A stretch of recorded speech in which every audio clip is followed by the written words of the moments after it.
कला की दुनिया में ना दो नाम हैं जो अक्सर साथ में आते हैं। हाँ। और सच कहूं तो बहुत कंफ्यूजन भी पैदा करते हैं। हाँ बिल्कुल। नवशास्त्रीयतावाद मतलब नियो क्लासिसिज्म और स्वच्छंदतावाद यानी रोमांटिसिज्म। सुनने में भी भारी लगते हैं। हाँ, और कई बार इनकी पेंटिंग्स देखकर लगता है कि ये एक ही दौर की हैं।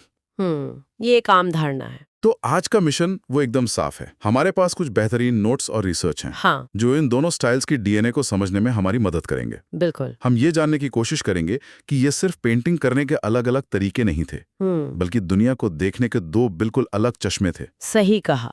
और उम्मीद है कि इस चर्चा के बाद हम सब किसी म्यूजियम में जाकर बिना टैग देखे बता पाएंगे कि कौन सी पेंटिंग क्या कहानी कह रही है। हाँ। तो चलिए शुरू करते हैं। हाँ। सबसे पहले नवशास्त्रीयतावाद। हमारे नोट्स कहते हैं कि इसका आधार था तर्क, अनुशासन, संतुलन। जी। सच कहूं तो ये सब सुनकर कला कम और कोई मिलिट्री ट्रेनिंग ज्यादा लग रही है।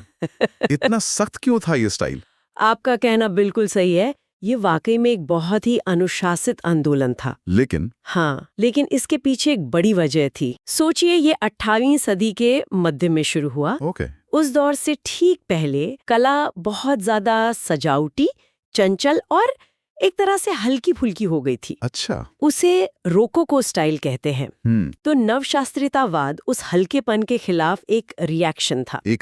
हाँ, ये ज्ञानोदय यानी एनलाइटमेंट के दौर का बच्चा था, जब फिलॉसफी, विज्ञान, हर चीज में तर्क और व्यवस्था पर जोर दिया जा रहा था। तो कला में भी वही चीज आई। बिल्कुल। कलाकारों ने सोचा कला को भी गंभीर होना चाहिए, उसका भी एक नैतिक उद्देश्य होना चाहिए।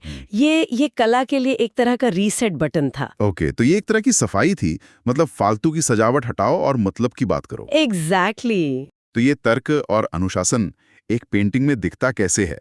मेरा मतलब कैनवस पर हम क्या देख रहे होते हैं? बहुत अच्छा सवाल है। सबसे पहली चीज जो दिखेगी वो है साफ कसी हुई रेखाएं, शार्प लाइंस। हाँ बिल्कुल। ब्रश का कोई भी निशान फालतू नहीं दिखेगा। पेंटिंग की सतह एकदम चिकनी होगी, जैसे किसी ने प्रिंट निकाला हो। दूसरी चीज है कॉम्पोजिशन, यानी पेंटिंग की बनावट। सब कुछ बहुत संतुलित, बहुत स्थिर लगेगा। स्थिर? हाँ। अक्सर आपको त्रिकोण जैसी ज्यामितीय आकृतियां नजर आएंगी, क्योंकि वे मजबूती और संतुलन का प्रतीक है। रंग कैसे होते थे? रंग बहुत भड़कीले नहीं, बल्कि शांत और नियंत्रित। और सबसे जरूरी, विषय।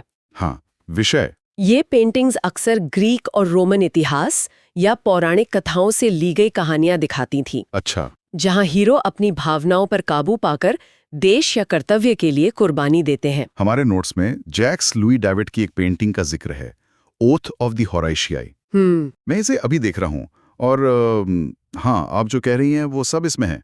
रेखाएं एकदम तेज हैं। बिल्कुल। 3 भाइयों का ग्रुप एक तरफ और रोती हुई औरतें दूसरी तरफ।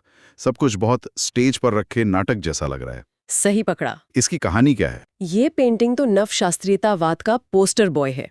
कहानी रोमन इतिहास की है, जहां रोम और उसके दुश्मन शहर अल्बा लोंगा के बीच युद्ध टालना है। अच्छा। तो तय होता है कि दोनों तरफ से 3-3 भाई लड़ेंगे और जो जीतेगा उसका शहर विजयी माना जाएगा। पेंटिंग में होराती भाई अपने पिता के सामने देश के लिए अपनी जान देने की कसम खा रहे हैं। और ये औरतें जो रो रही हैं? उनमें से एक होराती भाइयों की बहन है, जिसकी शादी एक दुश्मन भाई से होने वाली है।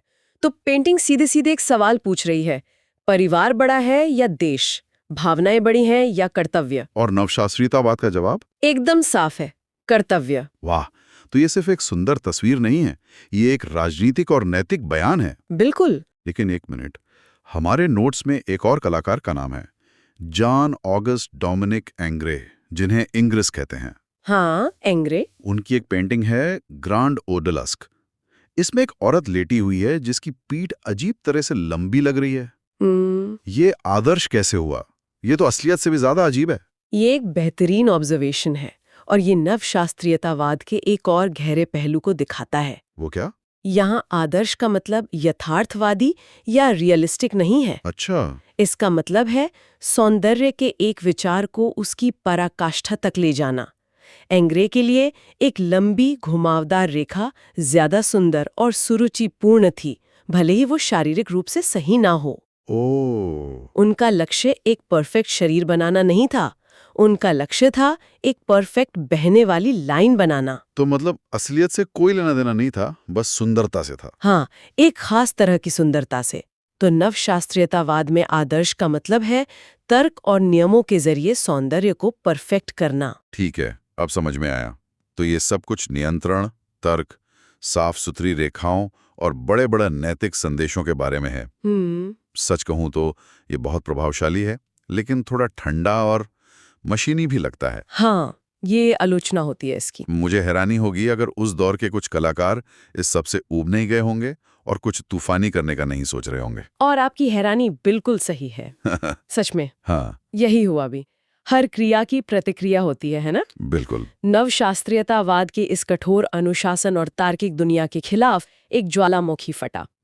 और उस ज्वालामुखी का नाम था स्वच्छंदतावाद, यानी रोमांटिसिज्म। रोमांटिसिज्म। जी, यह सिर्फ एक कला आंदोलन नहीं था, यह एक सांस्कृतिक बगावत थी। बगावत, ये शब्द मुझे पसंद आया। तो हमारे नोट्स में जो लिस्ट है उसे देखकर तो ऐसा लगता है कि स्वच्छंदतावाद के कलाकारों ने बस नवशास्त्रीयतावाद के नियमों की लिस्ट बताई और हर नियम को तोड़ने की कसम खा ली। एक तरह से हाँ। यहाँ लिखा है भावनाएं, कल्पना, रहस्य, नाटकीय प्रकृति, उग्र रंग, मजबूत ब्रशवर्क। ये तो बिल्कुल उल्टा है। बिल्कुल। जहां नवशास्त्रतावाद ने कहा पहले सोचो, स्वच्छंदतावाद ने कहा पहले महसूस करो। महसूस करो। हाँ, यह आंदोलन 18वीं सदी के अंत और 19वीं सदी की शुरुआत में आया, जब औद्योगिक क्रांति हो रही थी, शहर बढ़ रहे थे, फैक्ट्रियां लग रही थी, इंसान प्रकृति से दूर हो रहा था। बिल्कुल। ऐसे में कलाकारों ने कहा, रुको, तर्क और मशीनें ही सब कुछ नहीं है। इंसान की भावनाएं, उसके सपने, उसके डर और प्रकृति की अनियंत्रित शक्ति का क्या? उन्होंने व्यक्तिगत अनुभव को सबसे ऊपर रखा। उन्होंने कहा, कला को व्यवस्थित नहीं बल्कि जिंदा दिल होना चाहिए। तो ये जिंदादिली कैनवास पर दिखती कैसे है? अगर नवशास्त्रतावाद एक शांत स्थिर तस्वीर है, तो स्वच्छंदतावाद क्या है? स्वच्छंदतावाद एक तूफानी चलती फिरती फिल्म की तरह है। वाह! आपको साफ रेखाएं नहीं मिलेंगी, बल्कि आपको कलाकार के ब्रश के निशान दिखेंगे जो ऊर्जा और गति का एहसास कराते हैं। रंग शांत नहीं बल्कि गहरे और नाटकीय होते हैं। और कंपोजिशन संतुलित नहीं बल्कि अक्सर तिरछी और गतिशील होती है, जिससे एक बेचैनी का माहौल बनता है। और विषय अब रोम के हीरो नहीं बल्कि आम इंसानों के संघर्ष, प्रकृति का रौद्र रूप और इंसान के मन के अंधेरे कोने होते हैं। यह थियोडोर जेरिकॉल्ट की एक पेंटिंग है, राफ्ट ऑफ द मेडुसा। जेरिकॉल्ट। और हे भगवान, ये बहुत ही परेशान करने वाली है। ये किसी हीरो की कहानी नहीं लग रही। नहीं है। यहाँ तो लोग मर रहे हैं, हताश हैं, एक दूसरे पर गिरे पड़े हैं। ये बहुत ही अराजक है। और यही इसका मकसद था। ये एक सच्ची घटना पर आधारित है। सच्ची घटना? हाँ, 1816 में मेडुसा नाम का एक फ्रांसीसी जहाज डूब गया था। कैप्टन और बड़े अधिकारी तो लाइफ बोट लेके निकल गए और बाकी लोगों को छोड़ दिया। करीब 150 लोगों को एक काम चलाओ बेड़े पर छोड़ दिया गया। 13 दिनों तक वे समुद्र में भटकते रहे। भूख और प्यास से पागल होकर उन्होंने एक दूसरे को मारना और खाना शुरू कर दिया। क्या? जब उन्हें बचाया गया तो सिर्फ 15 लोग जिंदा थे। हे भगवान! जेरिकॉल्ट ने ये पेंटिंग बनाकर सीधे सीधे सरकार की नाकामी और भ्रष्टाचार पर हमला किया। ये कोई आदर्शवादी कहानी नहीं थी, ये इंसानी पीड़ा का नग्न सत्य था। तो वो दर्शकों को सोचने पर नहीं, बल्कि उस दर्द को महसूस करने पर मजबूर कर रहे थे। ये तो बहुत ही शक्तिशाली है। तो स्वच्छंदतावाद से प्रकृति के सुंदर चित्र बनाने के बारे में नहीं था, ये असल में काफी राजनीतिक और क्रांतिकारी भी था। बिल्कुल था। यूजीन डेलाक्रॉइस की लिबर्टी लीडिंग द पीपल भी तो कुछ ऐसी है। हाँ, डेलाक्रॉइस स्वच्छंदतावाद के एक और बड़े सितारे थे। उनकी यह पेंटिंग 1830 की फ्रांसीसी क्रांति का प्रतीक बन गई। इसमें आप देखिए, कोई शांत संतुलित कॉम्पोजिशन नहीं है। हर तरफ धुआं है, लाशें हैं और बीच में लिबर्टी यानी आजादी की देवी झंडा लेकर लोगों को आगे बढ़ने के लिए प्रेरित कर रही है। सही है। ये पेंटिंग देशभक्ति का एक व्यवस्थित पाठ नहीं पढ़ाती। ये क्रांति की ऊर्जा, हिंसा और जुनून को सीधे आपके चेहरे पर फेंकती है। और रंग और ब्रश वर्क भी बहुत गतिशील लग रहा है। बिल्कुल, बहुत भावुक है। और इन पेंटिंग्स में प्रकृति का भी एक बहुत बड़ा रोल दिखता है। बहुत बड़ा। खासकर JMW टर्नर की पेंटिंग्स, वे तो बस समंदर और तूफान के बारे में हैं, जिनमें इंसान कहीं खोया हुआ सा लगता है। या फिर कास्पर डेविड फ्रेडरिक की वो मशहूर painting wanderer above the sea of fog. हाँ, इसमें एक आदमी पहाड़ की चोटी पर खड़ा बादलों के समंदर को देख रहा है।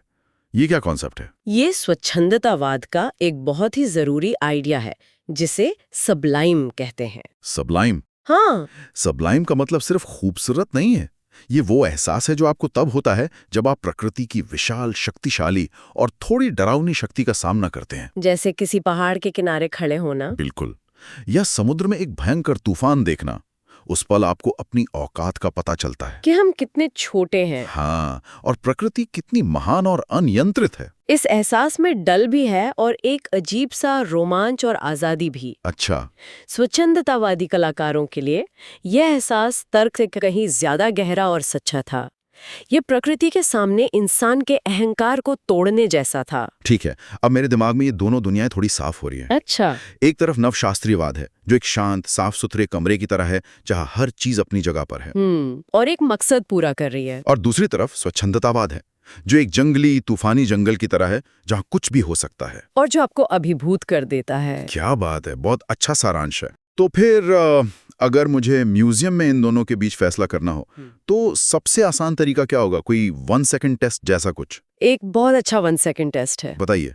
खुद से पूछिए, ये पेंटिंग मेरे दिमाग से बात कर रही है या मेरे दिल से? दिमाग से या दिल से? हाँ, अगर पेंटिंग आपको किसी विचार, किसी नैतिक कहानी या किसी आदर्श के बारे में सोचने पे मजबूर कर रही है, तो वो शायद नौशास्त्रीय है। लेकिन अगर पेंटिंग देखते ही आपके अंदर कोई तीव्र भावना पैदा होती है, डर, खुशी, बेचैनी या रोमांच, और आपको लगता है कि आप उस सीन के अंदर खींचे जा रहे हैं, तो वो लगभग निश्चित रूप से स्वच्छंदतावादी है। हेड वर्सेस हार्ट का टेस्ट। बिल्कुल, head versus heart. Head versus heart, ये मुझे याद रहेगा। तो एक तरफ है डेविड का नियंत्रित आदर्शवाद, जो कहता है दुनिया ऐसी होनी चाहिए। हाँ। और दूसरी तरफ है जेरिकॉल्ट का कच्चा यथार्थवाद, जो कहता है दुनिया ऐसी महसूस होती है। बिल्कुल सही। ये सिर्फ दो कला शैलियों का टकराव नहीं है, ये इंसानियत के दो पहलुओं का टकराव है। दो पहलू। एक पहलू जो व्यवस्था, समाज और सार्वभौमिक सत्य की तलाश में है। हाँ, दूसरा पहलू जो व्यक्तिगत अनुभव, आंतरिक भावनाओं और प्रकृति के रहस्य को सबसे ऊपर रखता है। और दोनों ही जरूरी हैं ना? दोनों ही इंसान होने का हिस्सा हैं, और इन दोनों आंदोलनों ने उन पहलुओं को कला में अमर कर दिया। तो आज हमने देखा कि कैसे नवशास्त्रीयतावाद ने तर्क और व्यवस्था के साथ प्राचीन आदर्शों को जिंदा किया, और कैसे स्वच्छंदतावाद ने भावनाओं और प्रकृति की बेलगाम शक्ति के साथ उस व्यवस्था को चुनौती दी। एक कमाल का सफर था। हाँ, डेविड की ठंडी अनुशासित रेखाओं से लेकर डेलाक्रॉइक्स के गर्म भावुक रंगों तक। अंत में ये कला में तर्क बनाम भावना की एक क्लासिक बहस है, जो कभी खत्म नहीं होती। सही है। एक तरफ एक ऐसी दुनिया है जो स्पष्ट, व्यवस्थित और समझ में आने वाली है, नवशास्त्रीयतावाद, और दूसरी तरफ एक ऐसी दुनिया जो जटिल, अराजक और भावनाओं से लबालब है, स्वच्छंदतावाद। और कला की खूबसूरती ये है कि वो इन दोनों ही सच्चाइयों को बड़ी ताकत से हमारे सामने रख सकती है। और ये हमें आज के लिए एक दिलचस्प सवाल पर छोड़ जाता है, जिस पर हम सब सोच सकते हैं। बताइए। जरा सोचिए, आज जो कंटेंट हम देखते सुनते हैं, हमारी फिल्में, हमारा संगीत, यहाँ तक कि हमारे वीडियो गेम्स, क्या वो नवशास्त्रतावाद की तरह एक साफ सुथरी आदर्शवादी दुनिया दिखाते हैं, जहाँ हीरो हमेशा सही काम करता है, या फिर वो स्वच्छंदतावाद की तरह है, जटिल, नैतिक रूप से धुंधले और भावनाओं से भरे हुए? वाह, अच्छा सवाल है। हमारे दौर की कहानी कहने का तरीका दिमाग की तरफ ज्यादा झुका है या दिल की तरफ? ये संतुलन आज हमारी कला में कहाँ मौजूद है?